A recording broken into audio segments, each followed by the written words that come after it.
А вот другому бывшему первому зампреду правительства Коми Михаилу Порядину не удалось смягчить меру пресечения.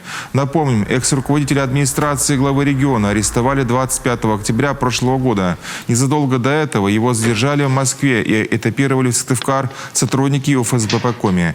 По данным Следственного комитета, в 2018-2020 годах Порядин, действуя группой лиц по предварительному сговору, похитил не менее 85 миллионов рублей, поступивших на счета благотворительного фонда содействия развитию волонтерского движения и патриотического воспитания молодежи «Патриот».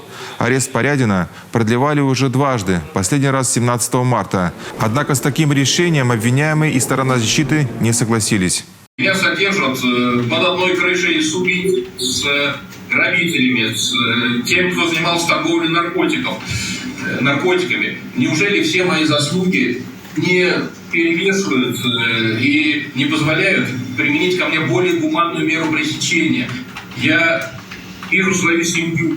У меня жена каждый день плачет практически, Ваша честь. Я понимаю, что это к делу не относится, но это очень тяжело морально на меня давит. Сторона защиты заявила, что еще в мае прошлого года, когда только возбудили уголовное дело, у Михаила Порядина были все возможности скрыться от следствия. Но он этого не сделал, поскольку считает себя невиновным.